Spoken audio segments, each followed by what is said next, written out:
If you haven't signed it, please sign that. Anybody need it? I don't. Well, Craig, just out here. And then I think it's been around.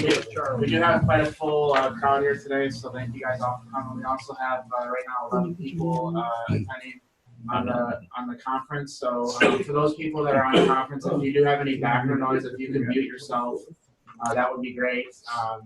We'll be monitoring it, so if there's any unusual noises, I will mute you. But if you could just be aware of that, that would be great. So I guess just to kind of get started for the year, thank you everyone for coming out and spending some time with us today, and hopefully in the weeks to come. I know it's been a long winter, and last week was last couple weeks have been pretty bad, but it's good to see everyone, and looking forward to discussing a few things, having some good talks, and talking a little bit about what's coming, but also focusing on what we have to do to prepare for the season coming up. One thing that Ken wanted me to mention to everyone is that the events to volunteer are open for registration, so you can you can do that now. We have a good schedule this year. A lot of great events that I'm sure a lot of you know, but just a couple highlights. The Michigan Amateur is at the Country Club in Detroit this year. The Women's Amateur is at Western Golf and Country Club, and then the GAM Championship is at Meadowbrook this year. So 3 really good sites for kind of our headline events, and we've got a lot of other events as well, as you guys know, but encourage you guys to sign up. And if you have any questions, you can contact Ken or Ted or myself or Eric about that. But should be another good year. I don't, Craig, if you have anything that you'd like to say to the group, or I haven't got any prepared speech to make. I'm glad to see everybody here. There's a lot of all the people that are here. It's great, and the numbers of people on the call are nice.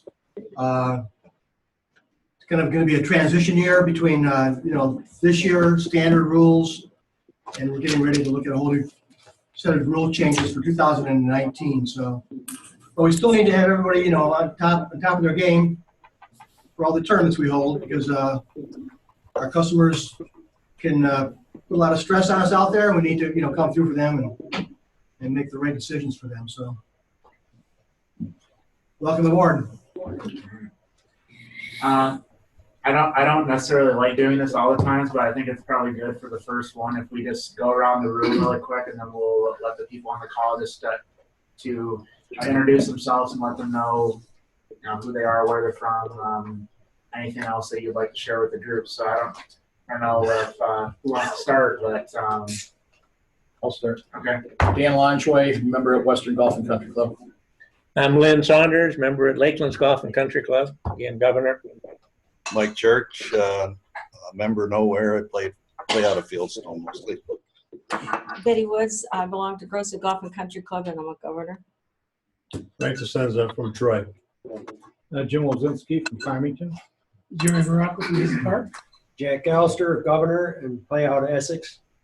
Madeline Beecroft, Port Huron Golf Club. I'm with her. Yeah. Put your names on that. I'm John. Yeah. What club do you play on? Yeah. Same one. Yeah. Any place she lets me. So you're still talking to each other then? Sometimes. Yeah. Sometimes. Tom Anderson, governor, I play out of Bowfields, and I'm Lee Jewett from Oakland Hills and past GAM president. I'm mayor, governor, and I belong to 2 organizations without real estate. But I play everywhere and rate, of course. Charles McCullough, and I play in a couple of GAM affiliated groups. Dave Hendrickson, a member at TPC. Craig Reading, governor, Farmington Hills. Jeff Aber, Troy. Jim Cole, Meadowbrook, and an ex-president. Larry Gulps, Wascawan Players Club, Holland, Michigan. Dan Kunert from Maple Lane Golf Club. I also run the GAM Golf Days. So if you're not volunteering on a Monday, come out and play a country club.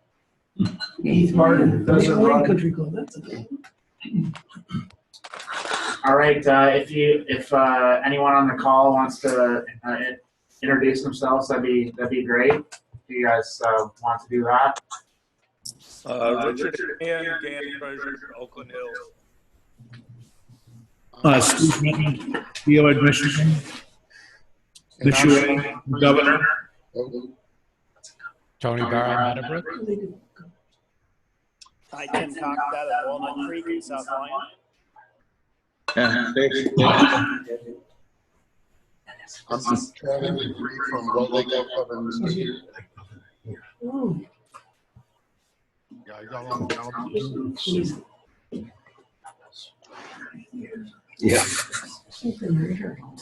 All right. Sounds great. That leads us to our first point radio talking now. I'm just kidding. Yeah. Who's talking to you? We will talk about it a little bit, but thank you all for coming again. I appreciate you spending some time. And with that, let's go ahead and get started here. In a minute to pull this up. And then those of you on the Zoom, if you in a minute here, the screen just changing over. If you can't see anything or have any issues, just yell out and let us know, please. Can't see anything. Right. It's loading. Can I talk now? Here, that's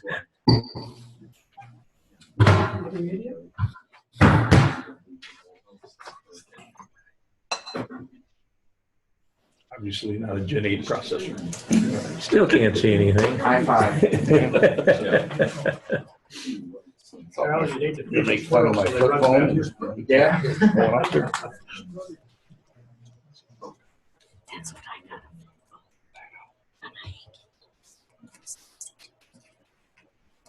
Let the grandkids get them.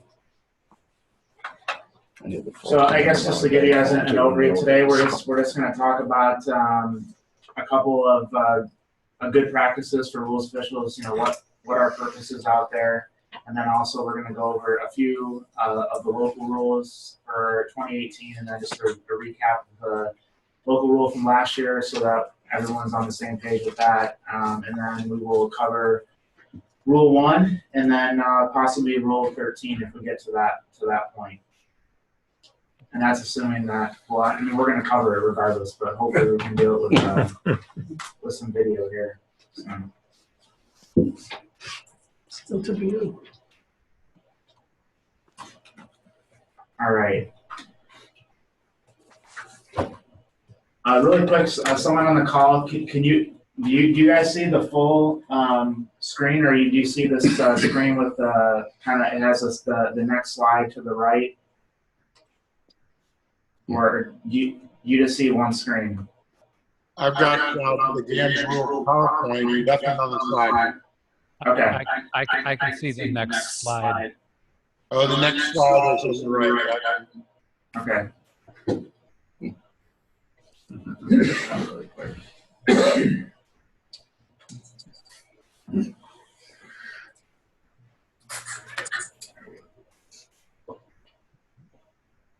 Okay. Better? And now it's full screen. Okay, perfect. All right. So.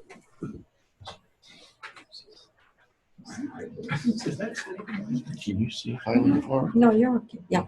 Okay. Should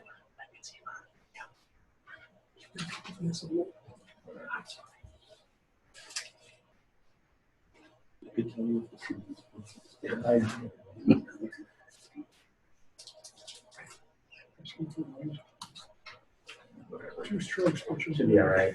All right. So I would like to show this slide to kind of get us started. But we're out there to help the players, obviously, to help them get through the course and answer any questions that they have about the rules. And that could be anything from, this, it looks like this official here is trying to identify a ball possibly inside a hazard. It could be, telling them where the next hole is or where the bathroom is. For telling her that. So there's lots of different things that we do. So we wear many hats out there: rules official, psychologist, We got all that from that slide. Just keep going. Yeah. And then the other, the other good thing about this is that this official here is in great position. He keeps the hazard and the player in line, so that if he were to fall, the player there will catch him. So where you are on the course, always keep that in mind. Depends on the ruling. Yeah. Yeah, sure, but just make sure, remember, hazard player then. One thing that we don't want to be, and I don't know if any of you guys follow college basketball, but recently there was a referee that he said he was displaying some conflict resolution skills, but as you can see, I'm going to show a video here. It wasn't quite the skills that we're looking for when you guys are out there. So it's probably going to take a little bit to load, but Yeah, the guy's nickname is TV Teddy. TV Teddy. TV Teddy. Yeah. Because the game is about him and not about the players. And that's one thing is that we're out there for the players. It's not about us. It's about them playing in our events.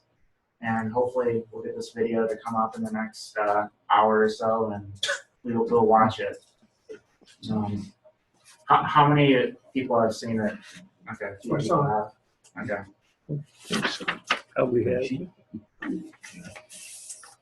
He is, by the way. He is. Other than what you see, He is an a very excellent good rules official. He's done some number of Final Fours and He's championship games. He's done, I think, 10 Final Fours, and he's ref for almost 20 seasons or something like that.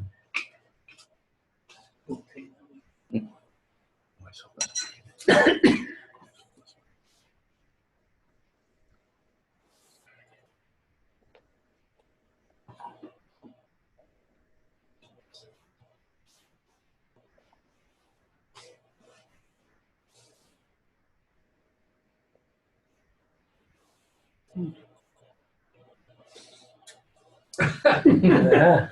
Gotta have that We're never free from commercial. ads wherever we You go. gotta have the commercial.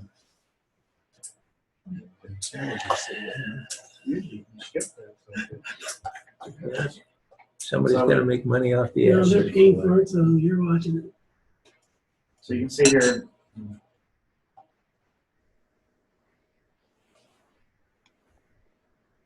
So instead of talking with the player has a question about the call that was made. Just loading. All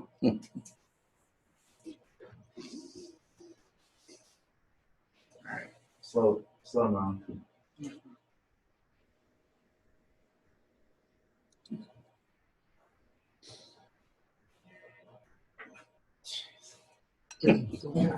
Truly slow mo. Buffering. It's really slow mo. I Buffering. think Rule 13's out of the question.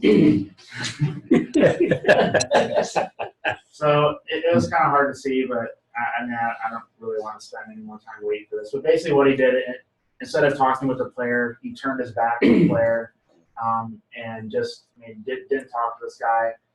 One of the college basketball analysts, Jay Billis, he made a point that this guy was trying to have a conversation with him. He's a 4-year senior player. We want to treat our players with respect and don't want to avoid them. If we have a conflict, let's talk to them. Let's get the people involved, whether it's talking with Ken or whoever, so that we can resolve situations out there. Because people are going to be angry. I mean, it's obviously it's our fault that they hit that shot in the bushes and not theirs.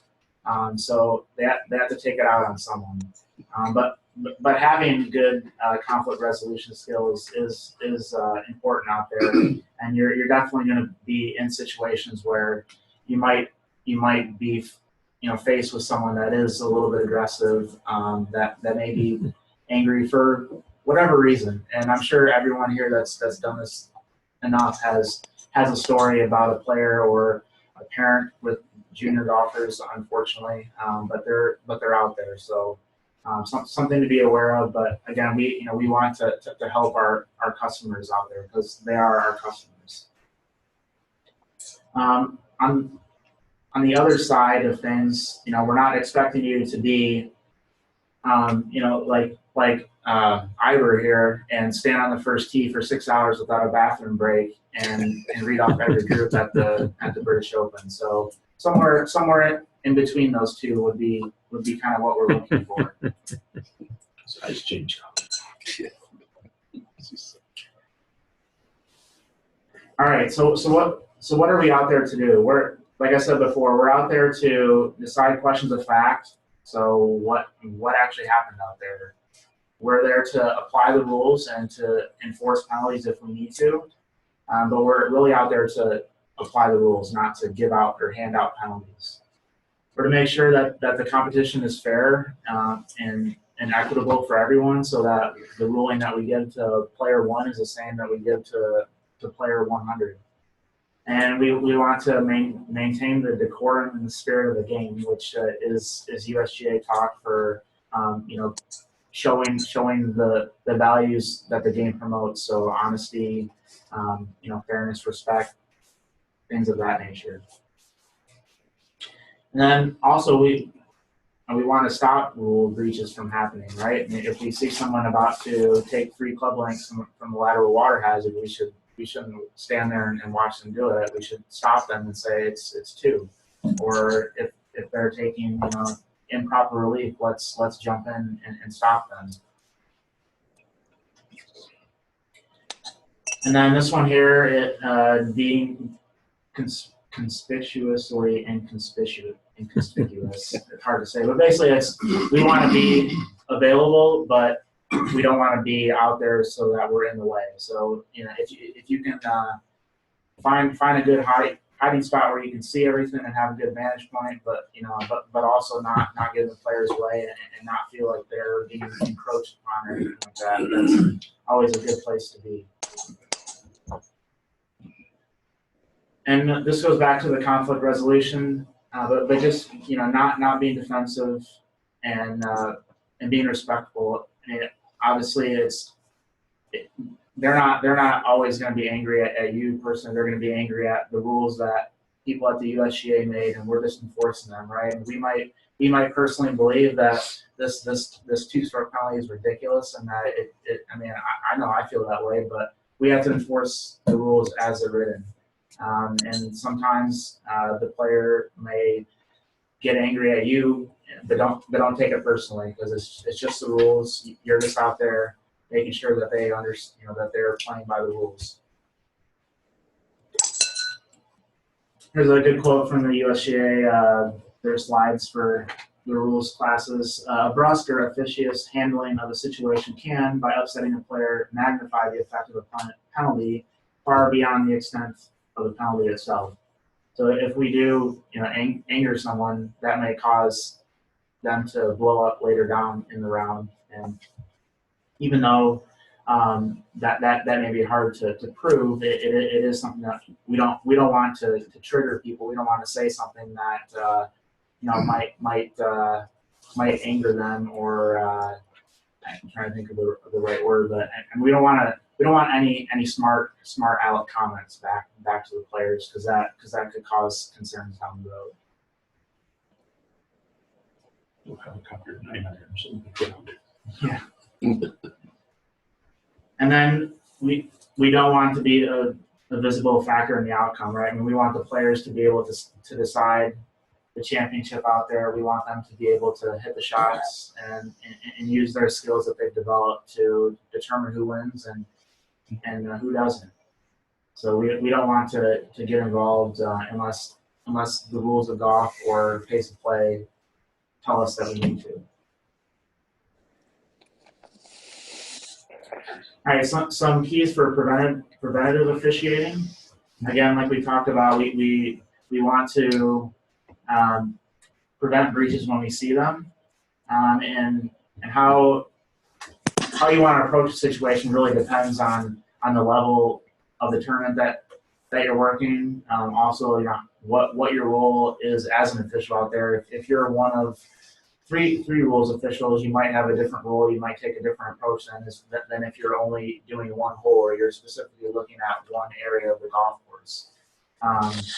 So I think everyone has a little bit different style, but I know when I'm out there officiating, if it's a junior event, I'm probably going to be a little bit more willing to jump in earlier than I would if it was a senior event or the men's amateur, because those players in theory should know the rules better, and the junior players may need more help.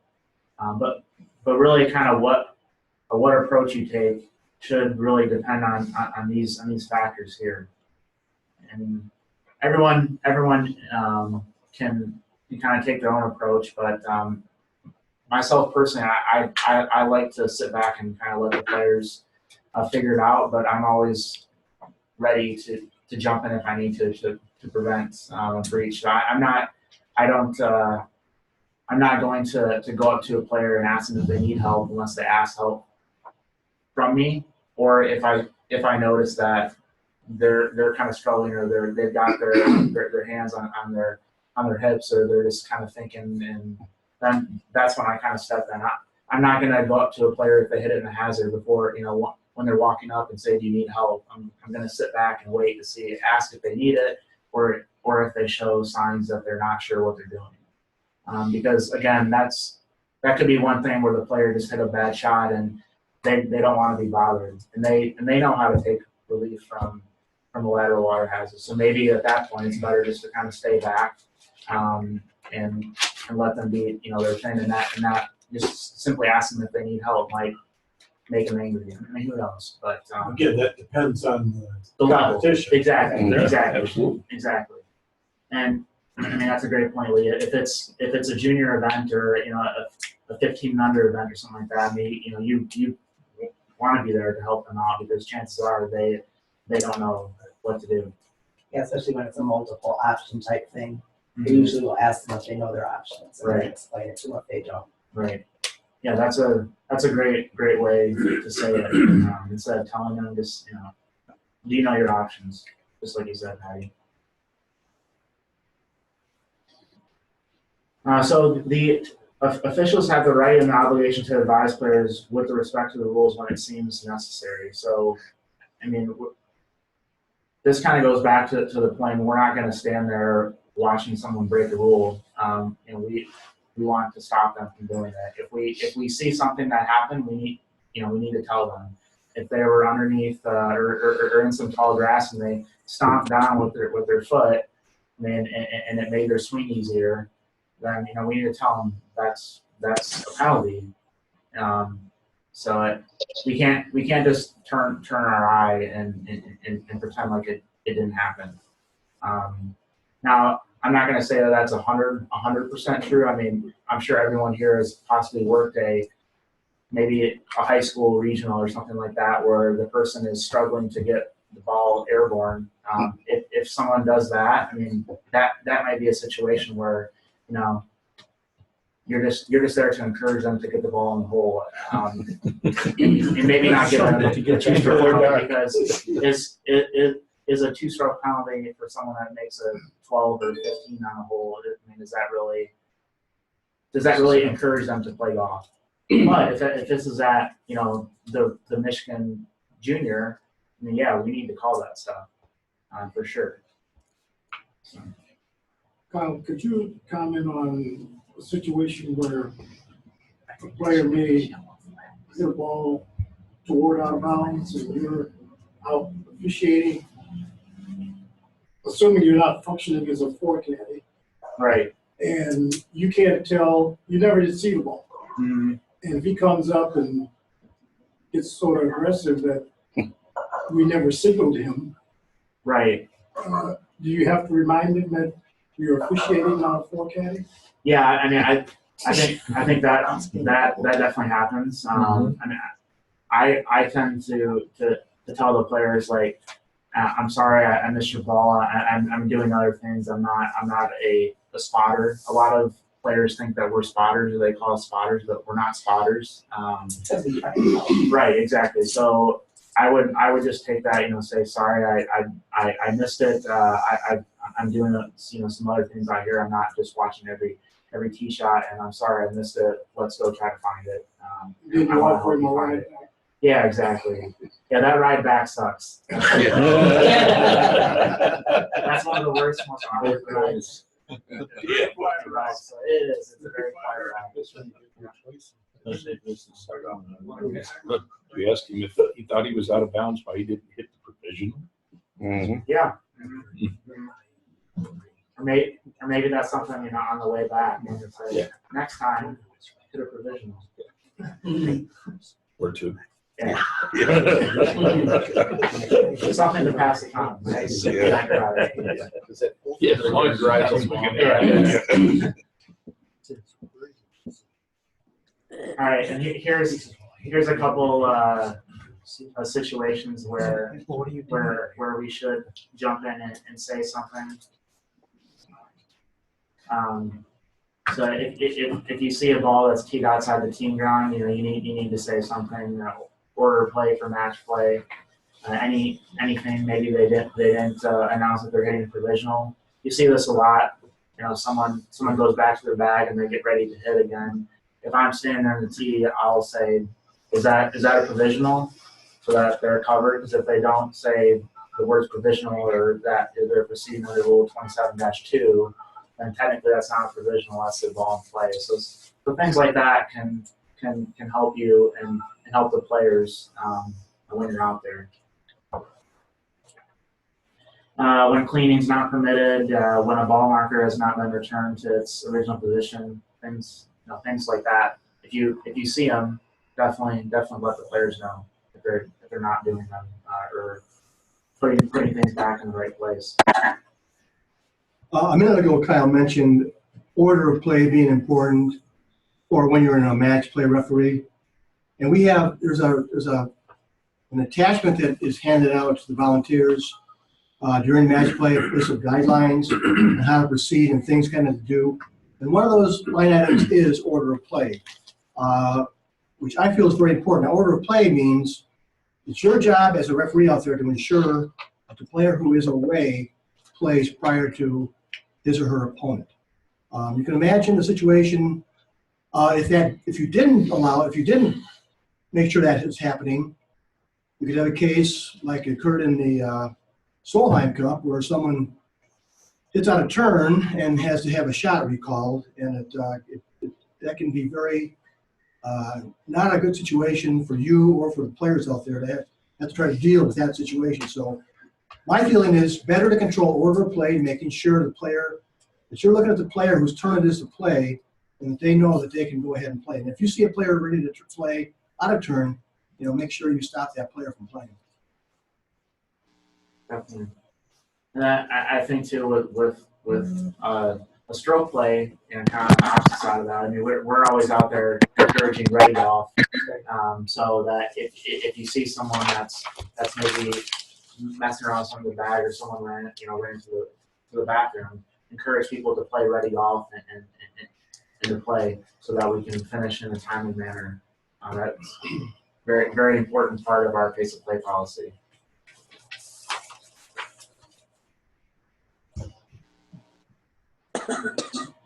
All right, so how to give a ruling? Almost everyone, probably everyone here has given a ruling, but one of the things that Patty mentioned a little bit earlier, I think is on the slide here, but do you need any help with your options? It's a good way to start, as Patty said. And then from there, we're gonna determine what exactly happened, who was involved, where on the golf course did it happen, what people were involved, what items. I mean, a lot of different things come into play when you're making the ruling. They've been talking about the mental state of the player who's got a problem. It's not a panacea, but it's often useful to start by saying, look, I'm here, or we're here to help you if we can. We're here to help you if we can. Tell me what happened. Right. Then you've set the stage for being on the same side and not being brusque or turning your back on them. Yeah, no, that's a great approach. Yeah, I think that I'm gonna start using that. I like that a lot. Yeah. But when it comes to making a ruling, where you are on the golf course is is important. And you know, you might have the same action happen on 3 different parts of the golf course, and you might have 3 different rulings. So if it happens in a hazard or on a putting green or on a team ground, the ruling might be completely different. So knowing where all the facts or, you know, exactly what happened before we jump to conclusions is important. I have seen officials assume that the person does not know how to use the rules and just start telling them what to do. Mm-hmm. And that can be very insulting Right. to people who feel like they do know what to do. Sure. So yeah, like you said, you don't want to like jump right in. It's more better to ask if they need help. Right. So one thing that I like to do is to you know, check my rule book. It's not a sign of weakness to pull out your rule book and make sure. You know, we want to give correct rulings, so it's better to be correct than to appear smart or intelligent about the rules. If we have to spend a little bit extra time to look it up, let's do it. The one good thing about golf is that it's not like basketball where you have to make a call right there and then. You have time in a lot of cases where you don't even make a split decision right there. You can go back and reference, and you know, hopefully when you do that, you don't go back and you get even more confused, which happens to me a lot. That decisions book is so big, but yeah. So don't be afraid to consult the rule book. Don't be afraid to consult another official, whether it's a rover or the official in charge at the event. I know one way that I learned the rules was just hearing them being talked about on the radio. And one of the things that we like to do with our interns, or I like to do with our interns, is when they're learning the rules, is to have them say them back to us. So just as an example, you know, they'll call in and say, okay, I'm given an unplayable here, and I'm going to go through my options. Let me know if I'm right. And they can take 2 club lengths from where the ball is. They can go back in line with the ball and the flag as far back as they want, or they can go back to where they last played from. All right, good job. That's right. I mean, so just hearing rulings on the radio is good for everyone's development. And if we have issues, then people can jump in and stop that as well.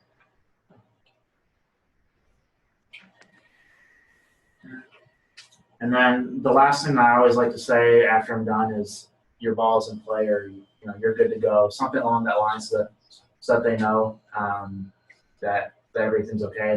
It's not always best to just have them drop and then walk away without saying anything. Just give them that confirmation that yes, they're good to go. They're not going to get compromised, et cetera, et cetera.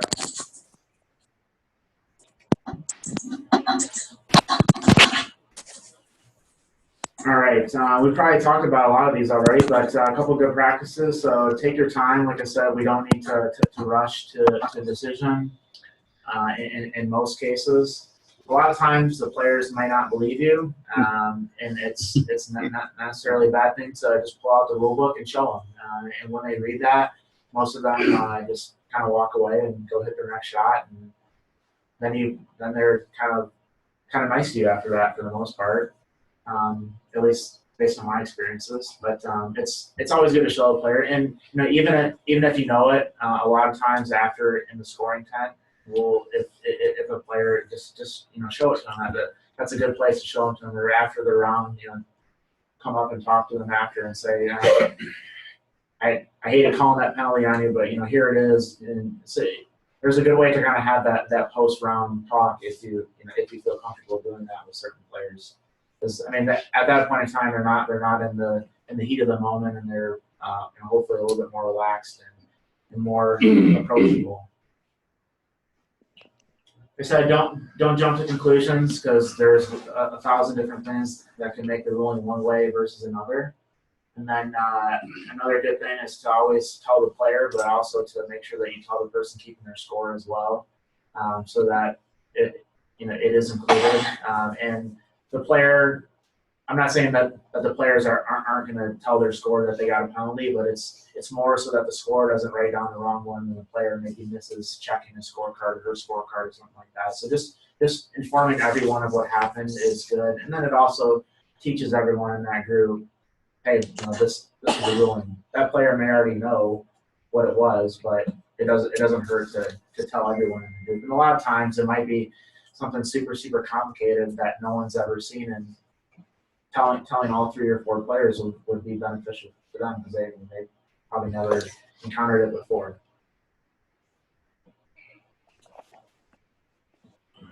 So the timing of the rulings, and obviously the way that the rule is or our decision on the rules is communication shouldn't impact the championship. So a couple of years ago there was quite a few fiascos. 2017 was a little bit better year for the USGA than 2016 in terms of rulings, but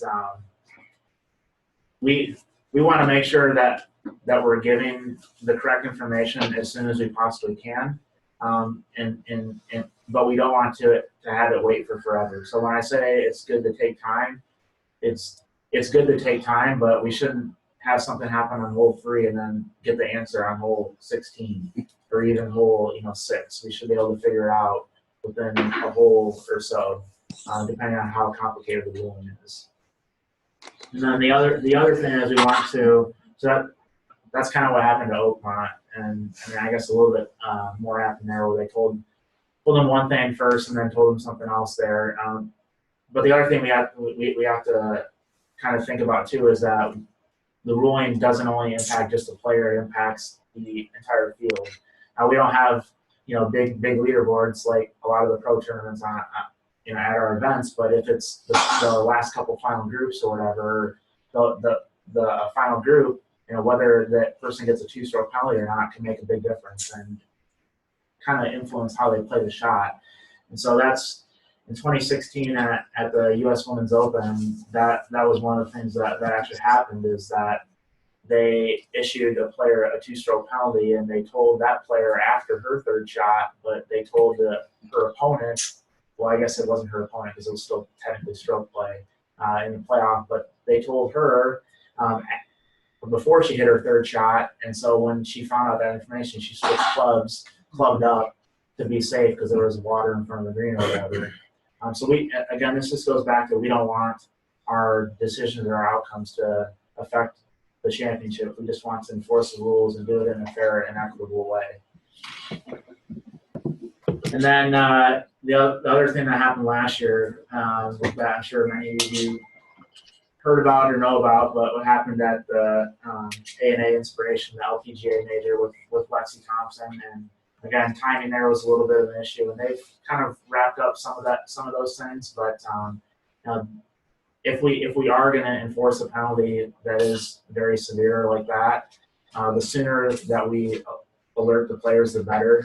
A lot of times we may, I know I do this, and I'd be interested to see what other people in the room do. But this is more based on my experience with junior events. But if I know someone's going to get DQ'd from a tournament, I might not tell them until after the round, especially if they're not in contention. If they're in the middle of the pack or towards the end, I might wait if they played from a wrong team ground and didn't fix it or something like that. But if it's the final day of the tournament in the last group, and we need to let them know that right away.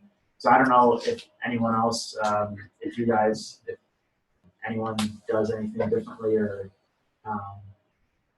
I would suggest that there are situations where it's better to tell a player, I don't know, and I don't know what the penalty is going to be. Here's what I think it might be. Right. But until we review it, which may take a couple of holes or several holes or at the end of the round, I think you're better off. I feel I'm better off doing that than giving somebody a wrong penalty or a wrong decision. Right. I think that's much, much worse than telling them that I don't know or I'm lacking of knowledge. Right. Yep. So I guess I'm would err on the side of slowness as opposed to trying to do something right away that either I'm not sure about or that I haven't gotten help with or that the help I've gotten. There are situations where it takes multiple people to look this stuff through. So and it's happened. I know it's happened to me a number of times as an official. So You're just being cautious. yeah, I think you are, and I don't see any reason not to share that with a player. Right. If something happened here, I'm not sure what the penalty. I don't know whether it's 1 stroke or 2 strokes. I don't know if it's whatever the situation might be, and I'll get back to you as soon as I can. Right. Yes. Maybe you're right too. If you think it's a serious breach, it depends on who's playing, where they are in the field, and that type of thing too. Especially with juniors and stuff. I would think that you wouldn't want to tell a player he's DQ'd and wait to find out It wasn't. he wasn't. Right, definitely, yeah, definitely, yeah. DQs, you always want to double, triple, quadruple, run it by as many people as you can, because those aren't fun, and yeah, to have to do what Charles, what you said, would be a little bit uncomfortable, for sure, so. Yeah, the Michigan AM tournament, we DQ'd a player one time for unsportsmanlike conduct, but they did it great because they let the player finish, then they took him into a separate room and informed him that he was disqualified. Right. Until he pulled his fingernails out too. They should have what he was doing. And he did it right in front of a rules official too. Are you just gonna leave us all hanging? Yeah, what the- Was it Spring Meadows? Yeah, I think it was like 2008. Can you tell us what happened? First, a parent came up and was complaining about this kid because he was hacking up the golf course and missed a shot. Right. Especially like just off the green, all right? You mean like whacking with this club? Well, hitting it real hard, but there was no rules official that saw anything. So then, a little while later, he hit his ball into this high stuff, and there happened to be a female rules official there, all right? So they're looking for the ball, couldn't find it, so she tells him, get in the cart. Start to drive back, he sees his ball, jumps out, yells the F word as long as, and there's people there from the club that are helping us out. You know, you could hear it 3 holes over. You know, throws his ball into the pond. So then that's when you hear all the chatter what they're going to do, and they finally decided they were going to disqualify him, and they took him. Parents were very upset, saying that we were taking this chance for a, scholarship away, and then we find out his dad was the caddy. Get your kid under control. Right. Further to that, in talking just about officiating, I was with a group the next day, and 2 of the guys' buddies were saying, did you hear that the GAM kicked the guy out for, of course, doing nothing? Yeah. Well, guys, hang on, let's think about this. You've played in other of our events. If that's all there was to it, do you think we'd have kicked him out? Might you think, if you were in his position, how would you minimize what you did so that your friends wouldn't think you were an idiot? Right. And if you back it up that way, you may put in your mind what actually happened. Sure. There's a lot of interesting situations out there. A lot of bad parenting, right, JW? Especially when the dad's on the back. What worried me was he was coming through my hole.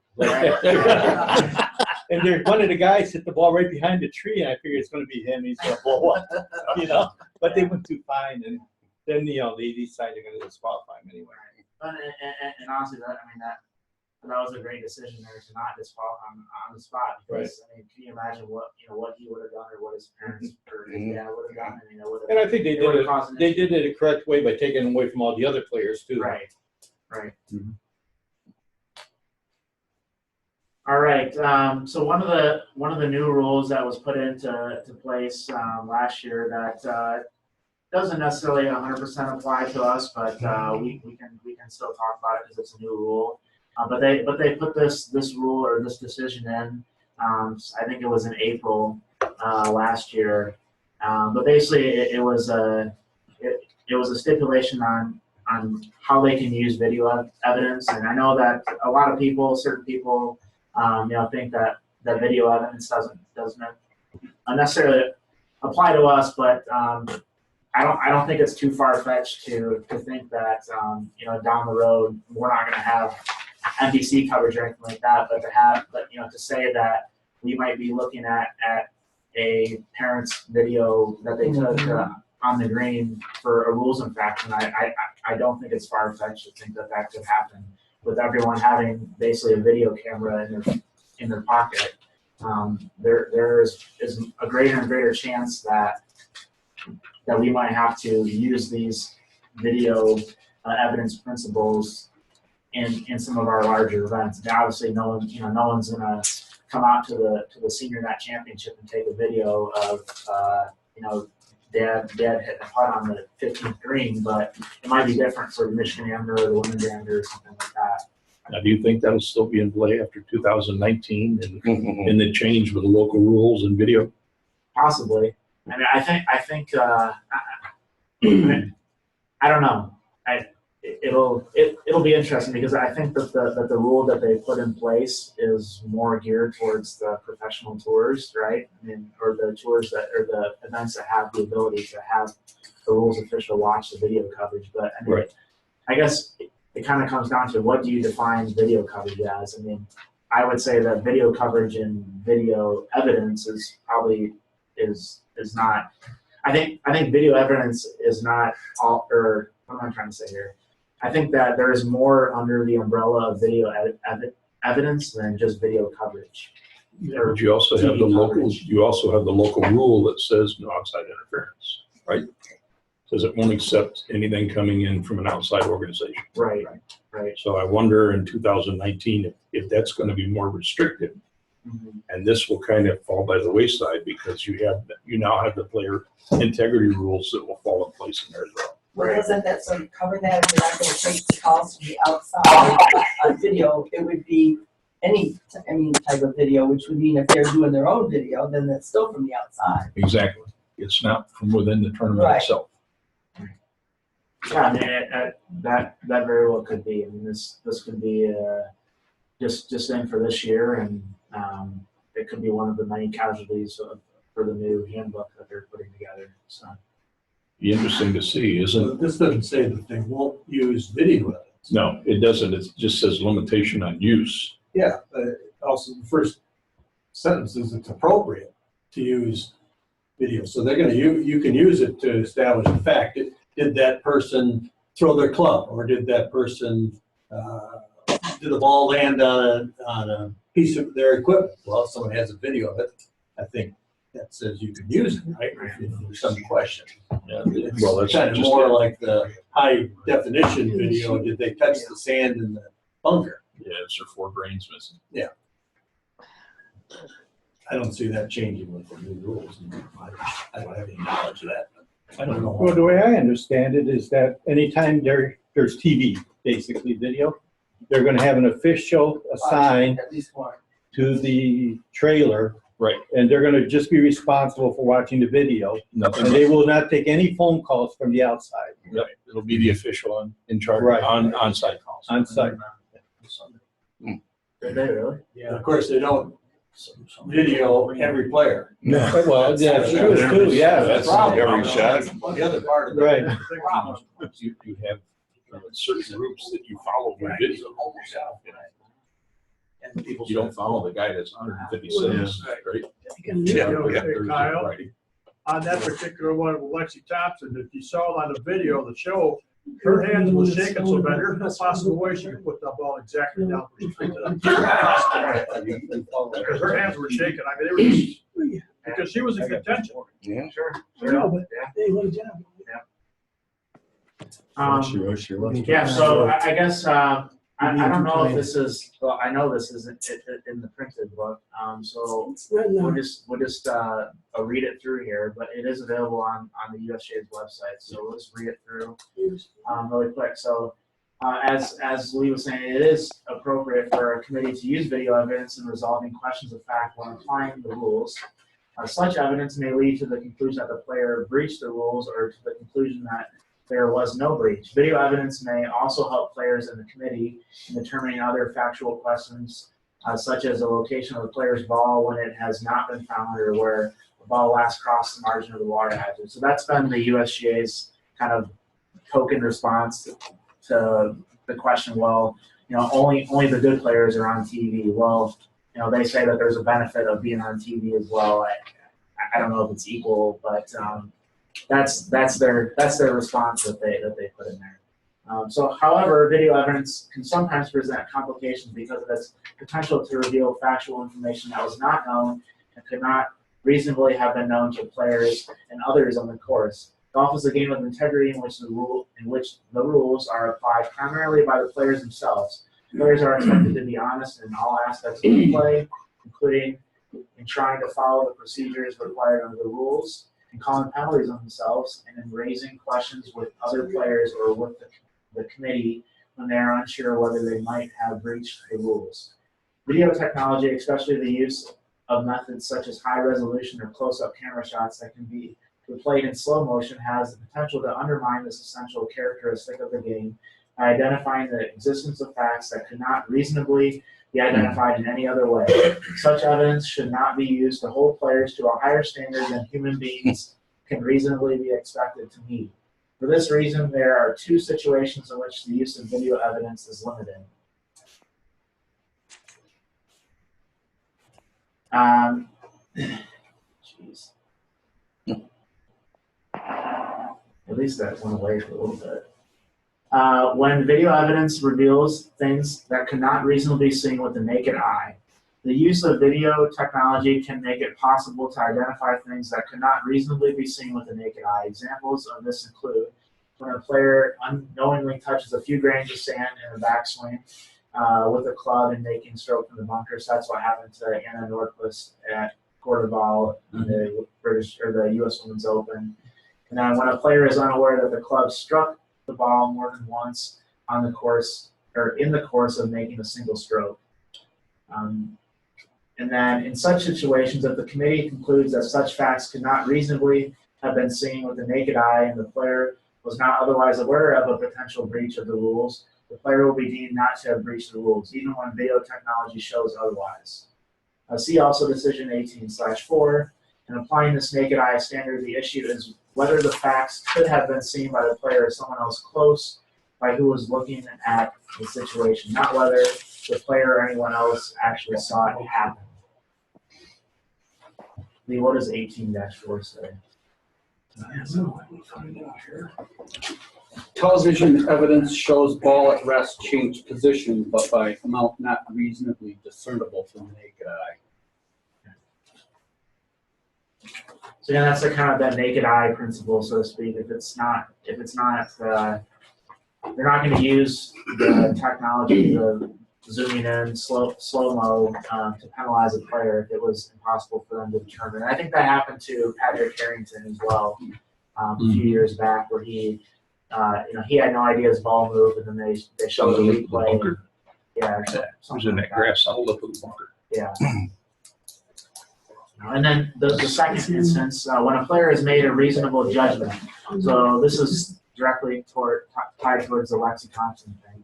Players are often required to determine a spot, point, position, line, area, distance, or other location on the course to use in applying the rules. Examples of this include estimating where a ball last crossed the margin of a water hazard, estimating or measuring where to drop or place a ball when taking relief, such as by reference to the nearest point of relief, to a line from the hole through a point, or to the spot from which the previous stroke was made, estimating or measuring whether a ball that was dropped and taken relief was dropped in the correct location and whether it has come to rest in the position where a redrop is required, and by replacing a lifted ball in relation to a ball marker or replacing a ball in the spot from which it was accidentally moved.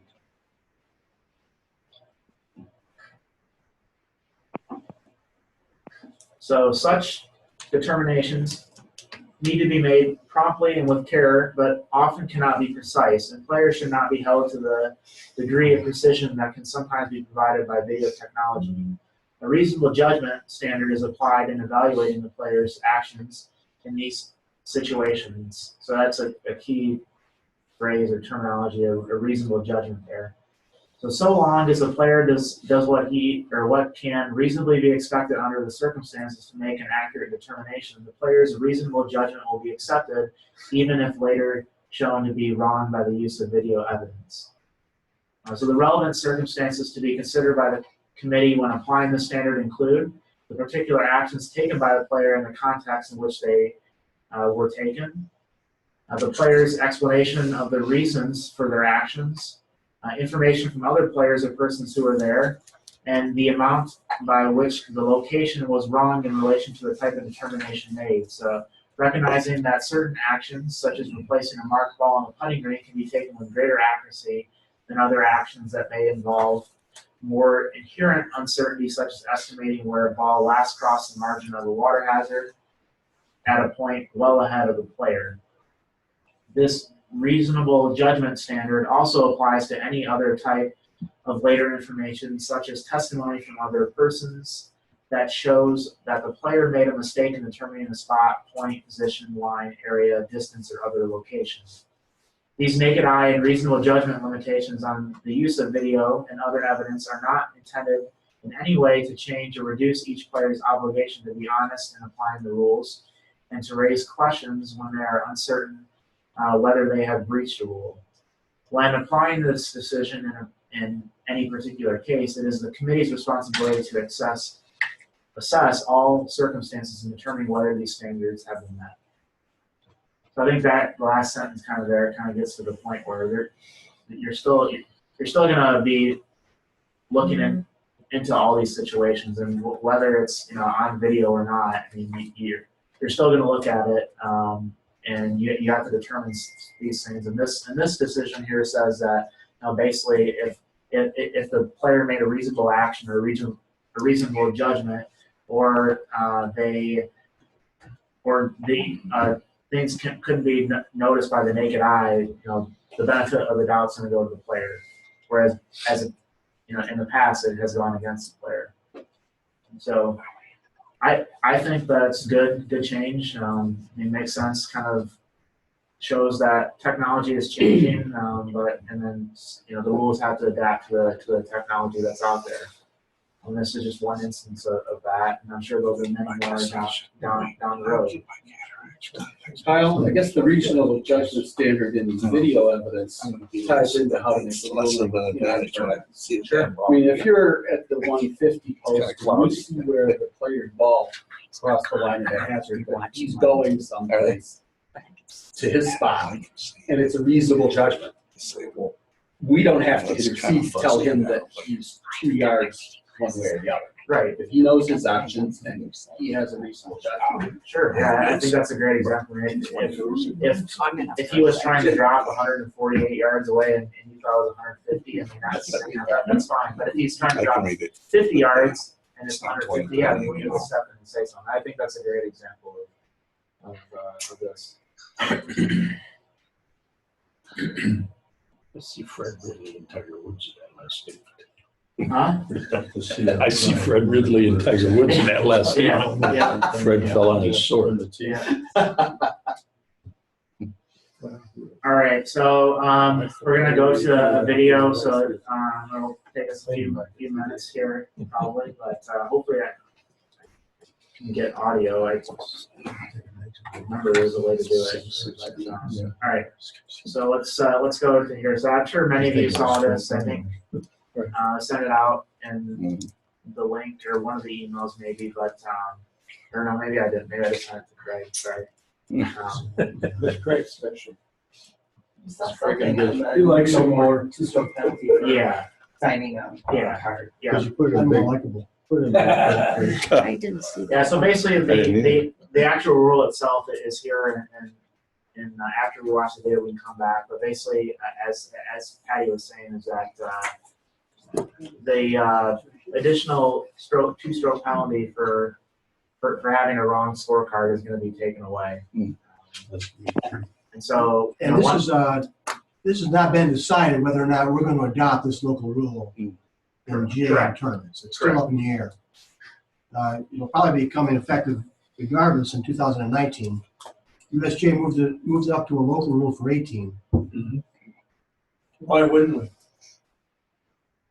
I want it to be. Some hard asses in the group don't like the idea that people are getting away with not knowing the rules. recording a score without thinking they had a penalty. They should know the penalty. Some people feel that way. In the group here? Causing 2 + 2. Some people. Who's the hardest? I don't know. Some people think that a player that carries 15 clubs in their bag and doesn't notices it in the parking lot, should be penalized 8 strokes instead of 4. That's kind of the way that I look at it. I mean, that's just one example. I agree with you, Liz. I think it makes a lot of sense. But we have to we have to understand that there's a lot of people that that make decisions. But I think that it is something that's going to be discussed, as Craig's saying, and I think there are arguments on both sides. I think the main argument is that the player, and I think Craig, you kind of alluded to this, but the players, should know the rules, and if they don't know the rules, they need to be held accountable. And so, isn't this saying that if an infraction is discovered after whether he knew the rule or not, if it's discovered after he signed for a scorecard, Right. then he signed for a wrong score, and he's not disqualified, just given the two extra strokes. They're not disqualified anymore anyway. Oh.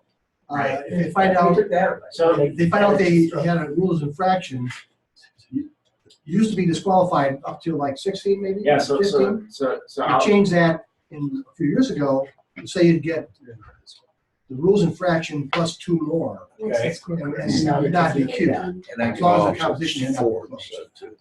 The Lexi Thompson situation. Yeah. Right. So if Years ago, she would have been DQ'd. And she got, years ago she would have been TQ. This past year she got 2 + 2. Right. So give your comments to Hartman. It's going to go out to the championship committee members for review, comments. I don't know how, I don't want to predict what it will be. It's gonna become a rule anyway, why not? All right, I want to. Sounds like you're the hardest. Actually, I want it to be just the 2. Craig is not. I want to try to do this.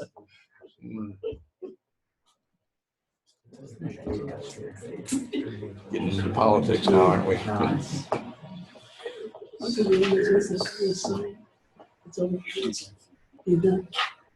Oh, yeah. Kyle, try something under that USGA. No, up higher. Yeah. On the screen.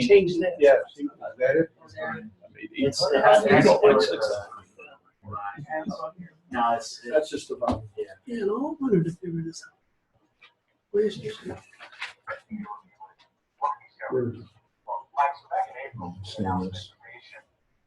that's not what I want.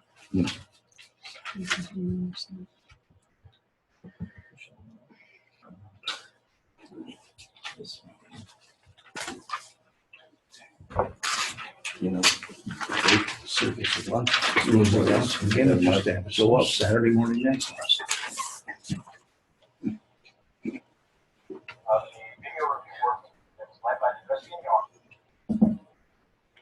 And he'd leave early. How about louder? Just slide that thing up. I'll see if it makes a difference. Well, he's still trying to find the right I'm one. trying to get it to here, not on that thing, but. Included partners from a number of major worldwide tours. Bill will make the best of it. Let me just start it over really quick. Hi everyone, I'm joined by Thomas Pagel, Senior Director of the Rules of Golf and Amateur Status. And Thomas, there's been a lot going on with video review. Well, Mike Zerbeck in April, we announced the creation of a video review working group that was led by the USGA and the RNA, but included partners from a number of the major worldwide tours. And in that group, we committed to really taking a comprehensive review of the use of video evidence, how video evidence is used when applying the rules of golf. And today we're here to announce a couple of key outcomes. Now, the first outcome has to do with video review protocols. And everyone represented as part of that working group, those organizations have committed to a set of protocols that'll really standardize, again, how we use and apply video evidence. So what exactly does that mean? What has changed from before? So there are 2 key components. The first is we will commit to assigning an official or a member of staff to review all broadcasts and live streaming footage as it happens. So again, all these organizations will have somebody monitoring this coverage in real time. And then the second component to that is there are no longer going to be procedures in place to accept viewer call-ins or to accept email inquiries. So if somebody's at home and they see something, they're not going to be able to get through to the committee any longer with those television call-ins. Okay, so if I'm a fan at home, what does this mean for me?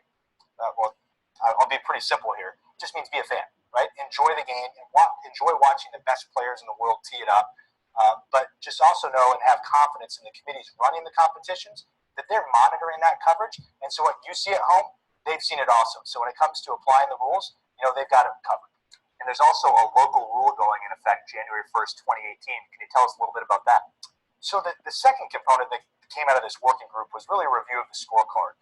And in particular, the additional scorecard penalty when a player unknowingly returns an incorrect scorecard.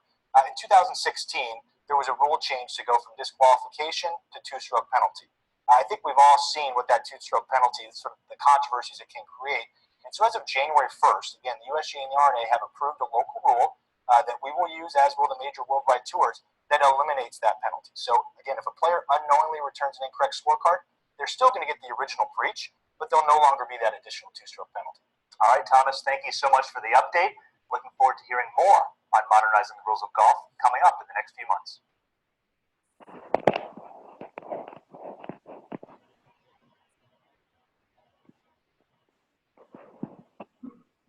All right, so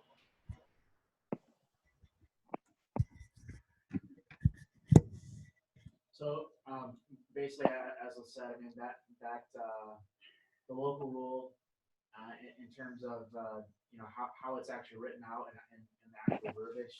Here it is. It's on the USGA's website, but we'll go ahead and read it really quick here. So the exception to Rule 6.6b is modified as follows: if a competitor returns a score for any hole lower than actually taken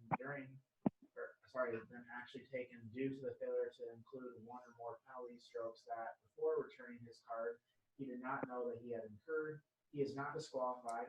In such circumstances, the competitor incurs the penalty prescribed by the applicable rule, but there is no additional penalty for a breach of Rule 6.6b.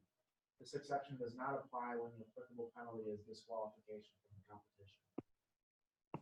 So as Craig was saying, just using the Lexi Thompson situation as an example. So this year, or last year, she was penalized 4 strokes. In 2015, she would have been disqualified for doing the same thing. And in 2018, if she does it again, let's hope she doesn't, then she'll only get 2-stroke penalties.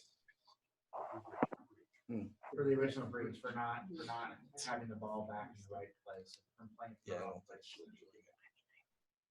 So, as Craig said, that's to be decided whether we're going to use it.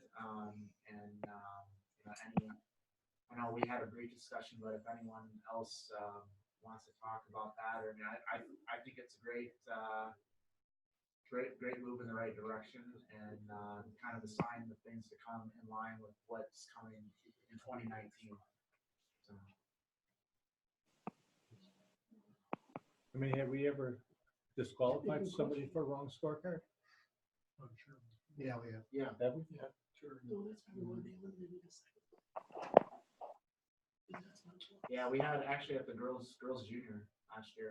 We had what did she do? Yeah, with men's and Plum Hollow. Yeah.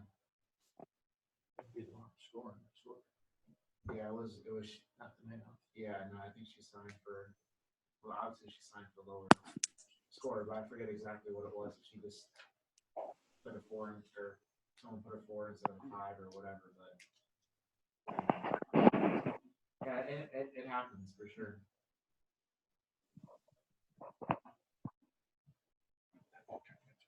All right. Is there appetite to watch the 2017 local rule? This is the accidental movement, the ball on the putting green. And we want to see that, or we go to just seeing this pretty picture. Yes. Yeah. Okay. So, Craig, we're gonna continue to use this, right? There's no going back on that. Okay. So basically, this is just saying that on the putting green, if the movement of the ball was due to something that happened by accident, there's no penalty. The ball gets put back and they play on. So there's a couple examples here. A player takes a practice stroke and hits it. They are dropping. Let's see. They drop their ball and it moves the ball marker. They drop the ball marker and it moves the ball. Or if a player is walking and accidentally kicks it, no penalty, put it back. But this is all on the putting green only. So. if it happened elsewhere, it would be a different situation. I don't know. I think I can't remember this happening at any of the events I worked at, but obviously I wasn't at all of them. I don't. A couple where Yeah, there was an issue. It has happened last year. Yeah, Right. a couple issues where we had a coin drop, something, and it all moved, but Right.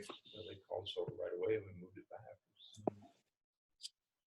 And it still doesn't take away. I know we had this discussion last year. It still doesn't take away from the fact that we still have to determine, if the ball moved, was it natural causes or was it accidental? Exactly. Gravity and wind is still, you're gonna play from where it ends up this Right. year. Correct. Yeah. Kyle? Yeah. Does a club have to specifically pass that rule? Yeah, Charlie, that's a good question. The club does need to put the local rule in place in order for it to be in effect. So most clubs just they'll put a notice on the board outside the locker room, or they'll send out an email to their membership and say, for all of our events this year, this local rule is in place. Or for all play at our golf course, this local rule is in place. Okay, thanks. Mm-hmm.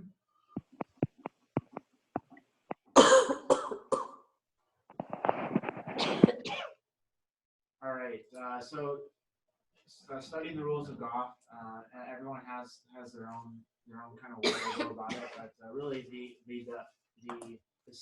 definitions are the most important thing to understand. So you really want to get a good understanding of the rules and be a good rules official out there. Knowing the definitions is important. So those are in the front part of your book. And yep, starting on page 4 next Dan.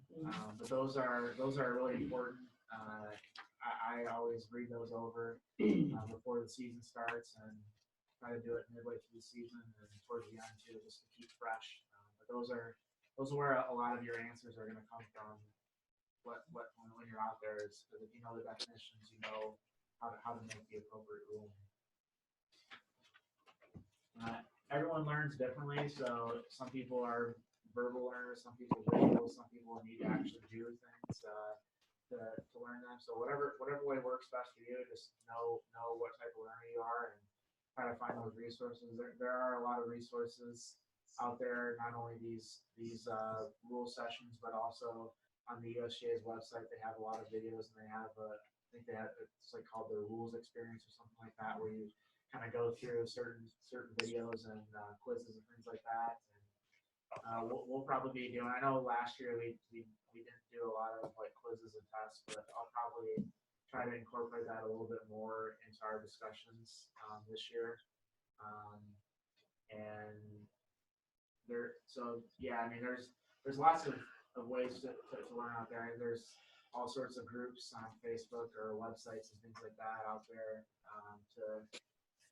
to look into and be part of. So if you're learning if you're dying to learn,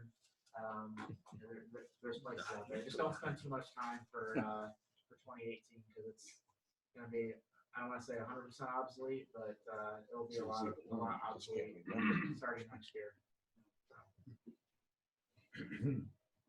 For your decisions books, I always encourage people to tab it. So mine is as an example, but I have every rule tab, so I know that okay, if I need to get to rule 27, I know where that is. With that you have to know what they are, which so it's not just tabbing it doesn't solve all your problems. You know that rule 27 is provisional ball or whatever, and et cetera, et cetera. But it's good. It helps you get to the rules a little bit faster, and it will force you to learn what the rules are if you want to actually use it instead of just having it to look pretty. Test. Continue to take tests. The USGA has those 10 question quizzes. I think it's like hard, basic, intermediate, or something like that, or something along those lines. But take those. we have some resources and a test that we'll send out when we get that developed here for this year. But the more questions you have, and just bouncing off questions amongst us and here and when you're out there working is great too. And I guess I didn't say it at the start, but if anyone does ever have questions or whatever, just speak because we want to encourage actual discussion instead of me just blabbing up here for the entire time. On all those tests, they give you the decision as well. So if you get it right, you still get the decision, and you can click on that. It takes you right to the decision on the computer to look at the rule. So if you're a good guesser like I am, you can actually learn that instead of just guessing. Guess you're right. Yeah, exactly. All right. So so I guess I think his name is Richard Tuff, but he was one of the ones that was helped develop this decision book or the way it is now. But he had two great principles when it comes to golf, and I always try to keep this in mind when I'm thinking about the rules out there. Is so the first one is to put your ball into play at the start of the hole. Play only your own ball and do not touch it until you lift it from the hole. And then the second great principle is you play the course as you find it. It's very, very simple approach, and I mean, if you're a great golfer, those rules apply to you a lot. But if you're like me and you hit it left and right and you end up on cart paths and out of bounds, I can't play my entire ball the entire hole because I'd be hitting from someone's backyard. But the rules allow us to get out of those situations. But if you keep these in mind, when you're thinking about, well, does a player get relief from this or not? Well, the whole principle behind the rules is to play the course as you find it. So unless it's a very, very severe situation, chances are someone's not going to get relief from something. And that's that kind of goes into the GUR and how you determine if ground under repair really is ground under repair. Is it abnormal for the course? Maybe it's abnormal for Oakmont to have a brown patch the size of this table in the fairway, but for another golf course that might be par for the course in the fairway. Exactly. Yeah. Yeah. So brown patch. Yeah. All right, and this is a quote too that I like as well. It's to be able to accept the breaks and still go on playing your game has always been one of the tests of a true champion. A test which is more important to meet successfully in golf than in any other sport. So it is important to be able to take those breaks, the good ones and the bad ones. And here's a picture of a couple situations where you hit the ball in the fairway and you're in the divot and you hit the ball way left or way right and you got a nice lie. So you get good breaks and you get bad ones. I always say that I always get the bad ones and not any of the good ones. But yeah, you gotta roll with it. Golf is an outdoor sport, and you play it on many different types of courses and courts and etc. So it's that's part of the game is to accept the abnormal situations that we encounter out there. All right, rule number 1.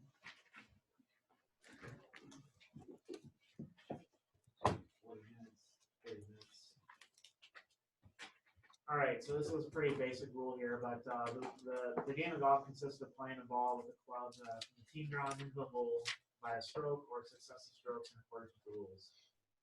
Pretty straightforward there.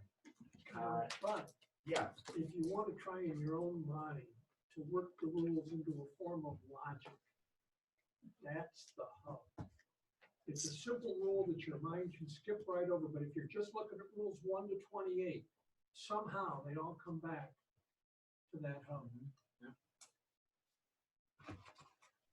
Yeah, certainly by the second half of the sentence, successive Yeah, you don't touch the ball except with your golf club. So you can roll around your golf club. All right, one has to exerting influence on movement or of the ball or altering physical conditions. So a player must not take an action to with the intent to influence the movement of the ball in play. Right, so you can't stick your foot on a ball that might be going towards a water hazard or something like that. The player is not allowed to alter physical conditions with the intent of affecting the playing of the whole. So that's one of the things we talked about before. A player cannot improve their lie by altering the grass or the ground or things of that nature. Unless the rules allow. Unless the rules allow it. There's, I mean, the one that there's just- always the exception, right? Personal bias bugs the heck out of me. Your ball's sitting on pine straw. Pine straw is a loose impediment. As long as you don't move dirt, as long as you're only moving pine straw, and your ball doesn't move, you can tee it up. By moving, you can substantially improve your lie by just moving the loose impediments that are behind you. Around it. And I mean, to me, that is just contrary to the entire spirit of the game. But since the rule allows you to move loose impediments, you can do it. No, I never agreed with having to hit out of somebody else's divot. I think that's just the cruelest thing. I know. Oh, Jack was adamant they changed that rule. Yeah, And they sure said, it was. "Yeah." That was one thing that they, so we went to a conference in November with all the other golf associations, and they had Thomas Pagel, who was in that video with USGA. He was there, and that was one of the questions that was asked: is that going to be one of the changes for 2019? Absolutely not. He said absolutely not. That will not. He didn't say never change, but that will never change. But one of the statements was that it's been the rule since golf originated. I can't remember the exact date, 1744 or something. Right. And he said it just isn't going to change. Right. You know, if it's in a farmer's field and lands in a cow pie, guess what? I'm taking an unplayable lie. I guess we should never say never, but that was one of the things that was brought up. While I'm on that topic too, a couple of the other things that they talked about, or that Thomas talked about. So with the new rules coming, they are still they're past their taking concerns and comments phase. And right now they're finalizing the written rules, and they set a deadline for the end of March to finish that so that they can begin printing and everything. So the new rules will be out officially by the end of March is what we're told. At that point, they are planning training sessions like they have now. So the 3.5-day classes, they'll also be doing video trainings as well. And they talked about some very interesting things with technology and artificial intelligence and things like that. So I mean, that's probably not going to happen anytime soon, but could imagine a situation going forward where a player has a question about the rules and they open up the USGA app and they hit a button and they say, Alexa, there's a loose impediment in my ball. Exactly. And I don't think it's too far fetched. I mean, obviously there's going to be some bugs in terms of that, but maybe that will put us out of business. I don't know. But, You need to find a way to probably just put an app in your brain that knows whatever you need to Right. know. But they will have training resources available. We are going to be developing training resources available. I'm not exactly, we're not exactly sure what our plan is going to be, but we will definitely have classes like these and some other sessions in 2019 prior to the season, and more than likely we'll probably have a handful of them in the fall of 2018 for those of you that are interested or may go down to some warmer places in here to play or officiate. Wasn't one of the comments the fact that they'll be finished writing the rules the end of March, but the printed information wouldn't be available for June or something? They were talking about when the handbook would be completed. I think that you may not be able to have it in your hands. I guess like the actual book right in June, but they will have the draft. Well, I think they'll have the actual stuff on their website. Yeah, I think after March 31st, they'll have it on the website. Yeah. We won't get our notebooks until. Yeah. But I understand it wasn't June or July. that's kind of what they're looking at. Obviously, we're going to be enforcing the 2018 rules for all this season, but I know there's some excitement about the new ones. Maybe not some excitement, some anxiety from some people too. Yeah, as well. Yeah. Does someone have a question? Thought I heard a sneeze. Okay. Yeah. So that expect something out once we get access to it. Obviously, we'll send out and let you guys know about it. But that is going to be coming out at the end of March, early April. One of the things that I don't want to spend too much time in the rules now, but we will in the next couple of weeks. But one of the areas that they're not sure of is the whole 80 inches, 20 inches thing. That was one of the biggest feedback issues that came up, and that's something that has not been decided as of November. I haven't heard an update since, but. So they decide what the length is gonna be? Yeah, or if it's gonna be, stay 1-2 plug lengths or whatever, but a lot of the other ones are, basically good to go, but that was the one that had the most contention. Well, yeah, because it probably would force the manufacturer to make some type of measurement on the shafts as opposed to the individual players, because every player may not market the same, and all of a sudden everybody's just got their own business. Well, that's what the concession of the RNA is, under 20 inches, the staff, I mean, you're still taking their hand. The rest of the world, if you do meters, so, but you still gotta have it on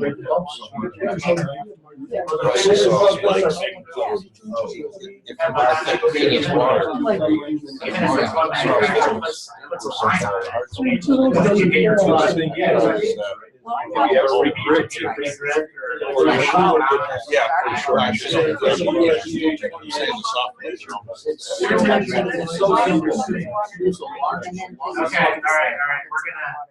We digress. That's something to talk about the next couple of weeks. But I think it's an interesting concept. I mean, however they want to do it, I mean, it's whatever. We'll talk about it this week. Right, Craig? Right. Yeah. All right.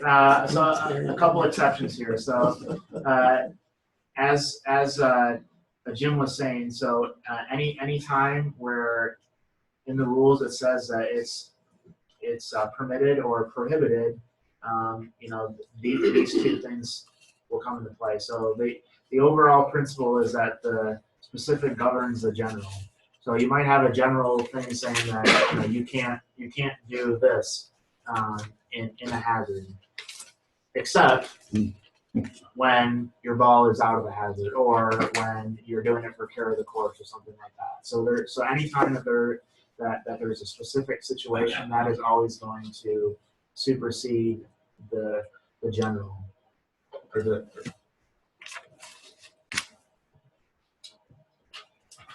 And then an action taken for the sole purpose of caring for the course is not a breach of Rule 1-2. So that decision there talks about what it means to care for the course. I don't know if I put it in here or not, but I don't think so.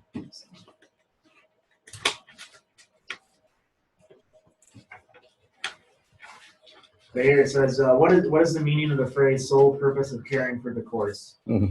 So the phrase "sole purpose of caring for the course" in the exception refers to the performance of acts that are encouraged in the etiquette section of the rules of golf, provided that they are taken at an appropriate time and in a manner permitted by the rules. The provision of Rule 1-2 do not prevent a player from taking acts that conform with the etiquette section. Well, this is long. So long as the player does so for the sole purpose of caring for the course and without intentionally influencing the movement of a ball or the physical conditions affecting play of a player in the group or match. For example, while a player may not smooth the ragged edge of a hole or tap down spike marks in order to influence the movement of a ball of an opponent, fellow competitor, or partner, the player may generally smooth the ragged edge of a hole or tap down spike marks as a courtesy to players in the following groups or matches, or for care of the course. See that decision there. Which I believe says something along the lines of if they were doing it for caring for the course, then it's no penalty. So similarly, while a player may not press down a piece of turf in the area in which a ball in motion may come to rest, or in the area in which a ball is to be dropped or placed with the intention of influencing the movement of the ball, a player may generally attempt to tidy up the course by repairing divot holes and or replacing divots that do not affect play of the hole by a player in the player's group or match. So that's just one example of how caring for the course is a specific situation that's going to govern the fact that you can't alter physical conditions. Because yes, you can, provided that it doesn't, influence the play of the hole being played by the player and or partner, opponent, etc. So the breach for penalty for Rule 1-2 and match play, loss of hole, stroke play 2 strokes. In the case of a serious breach of Rule 1-2, the committee may impose a penalty of disqualification. So an example of this would be if a player was playing a stroke play tournament and on the last hole they were up a stroke and this person had a birdie putt to win, and before the birdie putt was going dead center and they just went up and they hit it with their club and hit it 50 feet off the green. That would be a situation where the player may get DQ'd for exerting influence on the ball. May. Yeah. Should. And that's another good point to bring up too. So when you're reading the rules, and you'll see this, I try to kind of underline or bold, but certain phrases like may, must, should, they are important to recognize because it can either limit the options or open up options for people based on what the words are. And then also a versus the is important. So sometimes it's a ball and sometimes it's the ball. But all those little words matter when you're looking at the rules.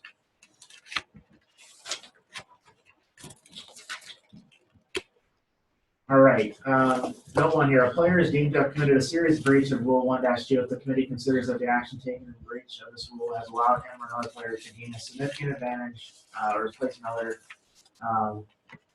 player other than his partner at a significant disadvantage. So two key kind of concepts there is, does the action give the player an advantage, a significant advantage, or does it put someone at a significant disadvantage by doing that?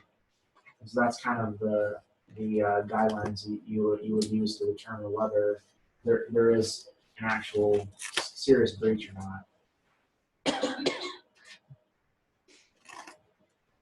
Okay, in stroke play, except where a serious breach resulting in disqualification involved, a player in breach of Rule 1-2 in relation to the movement of his own ball must play the ball from where it was stopped, or if the ball is deflected from where it came to rest.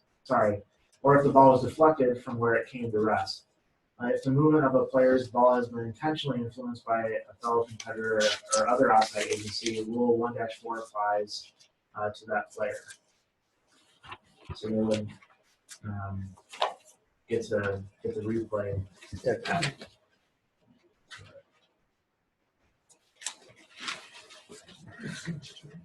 Oh. Another video. Yeah. Let's take care of that divot. So hopefully this link works. I haven't checked it since last year, but we'll find out here. We'll find out in a couple minutes. You get a divot from your chunk. Never need replaced. No, I don't, it's not the internet. It's the processor. Yeah. So you need to. Yeah. If you want to tell David that on the way out. We'll write him a note. I just had a new one put in my home computer. Yeah. Right. And a new one built, and I bought an 8-core, Oh, okay. 4 gig, Uh-huh. and it runs all 8 cores at 4 gigs. So processing that used to take me 12 hours is now taking me 20 minutes. Wow. And the funny thing was, Microsoft is such a pain in the ass when it boots up. You sit there and wait forever for all the crap to come out. You can push the button, turn around and pick up your coffee cup, and turn around and go back to work. It's 17 seconds from the time you push the button till the time you're working. And the guy says, well, these cores are only going to be around for a while because AMD made them, and now they're not cooling the way they should. So we put extra fans in the box, another fan on the chip. He says, well, let's hope it keeps working. Right. I sure like that better than sitting there waiting for 5 minutes for all this crap to go through it. You see that a new process. New processor. That processor changed well. It's the socket, your motherboard making the processor. Every motherboard manufacturer to accept certain types of processors. Is it a drop in?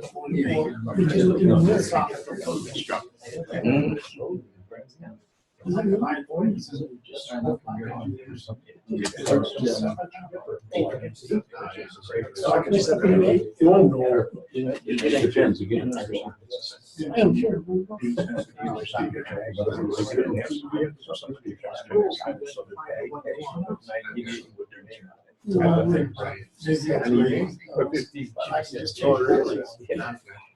My brother has a shop. All these for whatever you're doing, you've been tremendous. We got so many hits. This is Now back to a horrible lot of Vegas. You see just how many golf balls end up down in that area. That's why there's so many divots there. Is this the game?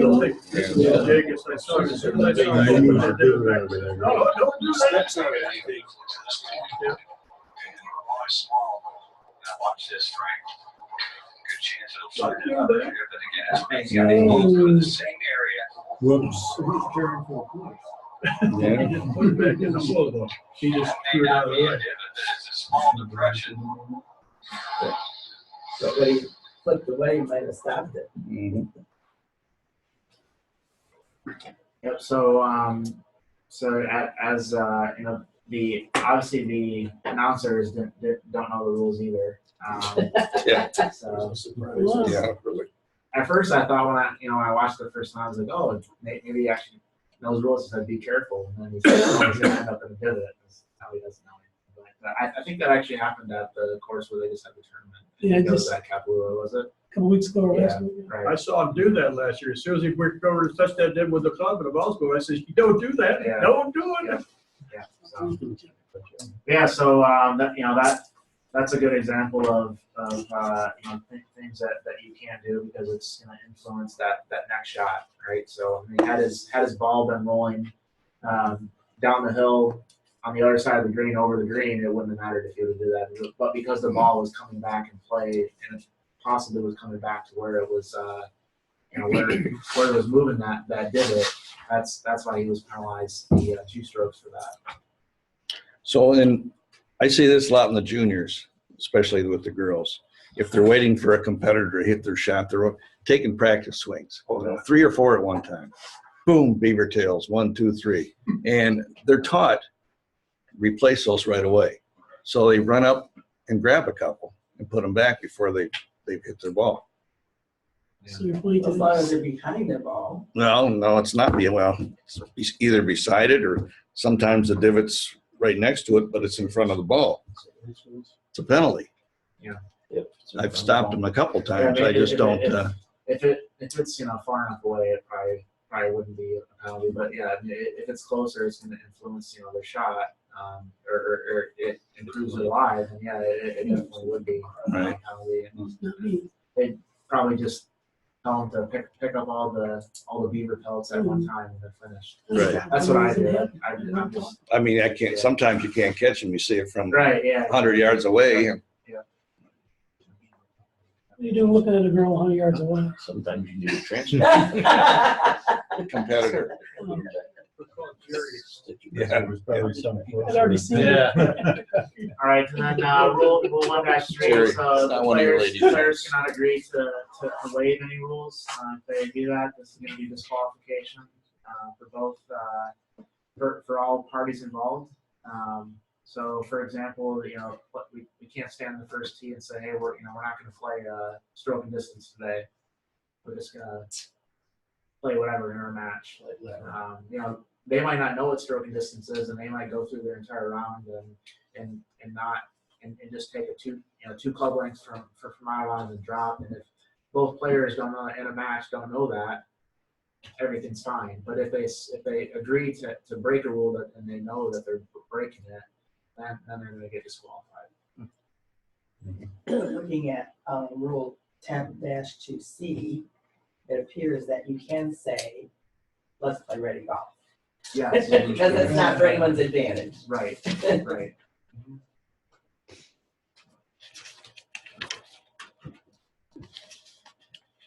There you go. Agreeing to play out a turn in stroke play is okay, provided it's not done to give a player an advantage. All right, the equity principle here is pretty important that you'll see in a lot of different decisions throughout the book. But if any point in dispute is not covered by the rules, the decision should be made in accordance with equity. Whatever that means. So let's open up decision 1-4/12. Hope I have it up here.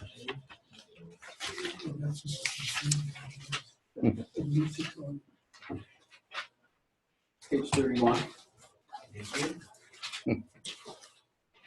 So this one is, I would say this is a extremely important rule.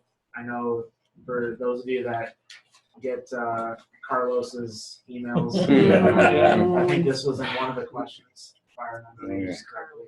One that we always get wrong.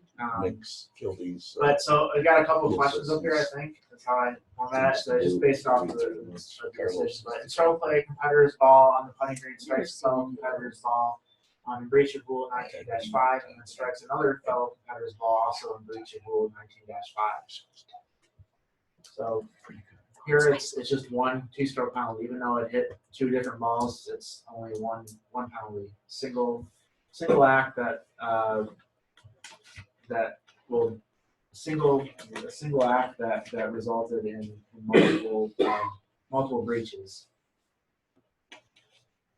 So in stroke play, competitors considered putting his ball from the bunker and rakes the footprint in the bunker on his line of play. Both Rule 13-2, improving his area of play, and 13-4A, so that's raking or moving their testing the surface and in a bunker have been breached. This one is just a single two-stroke penalty. So a single action resulted in multiple rules being breached. It's only one penalty. In stroke play, a player takes two practice swings in the lateral water hazard and grounds his club both times. Two-stroke penalty, right? Now, it would be a little bit different if, and I might have this in there later, but let's say that Jeff, you're sitting there and you say, hey, you can't do that. And then after he hears that, he does it again. Now it's going to be two separate acts, and it's going to be four-stroke penalty. All right. Okay, here in stroke play, a player takes two practice swings in the lateral water hazard and grounds his club both times. He makes a stroke and fails to get the ball out of the same lateral water hazard. Next, he takes two more practice swings before finally getting the ball out of the hazard. So here we have two separate two-stroke penalties because that stroke was the intervening action that made you basically start over from scratch. So once that stroke happens, then it's kind of a clean slate.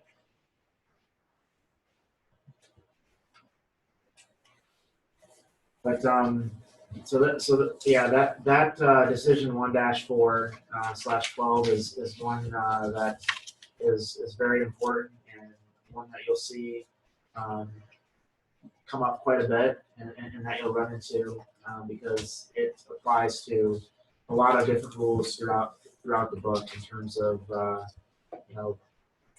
multiple rules being breached with one action, or related acts that may result in multiple rules being breached, things of that nature.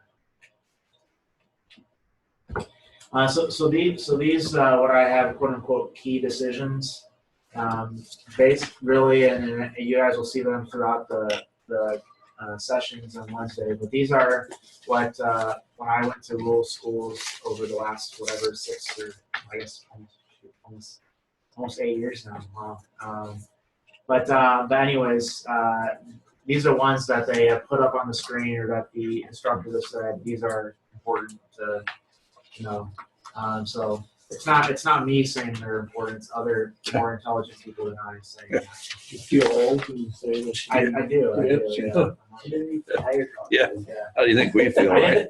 I didn't want to say it out loud because I read it in your face. Yeah. And you looked around the room and Thanks for pointing out. The only thing you have to remember is time only marches forward. It doesn't go backwards, so these numbers will increase with ours. You'll get closer to our age as he gets older. All right. I think we're gonna stop. I guess, does anyone have any questions about Rule 1?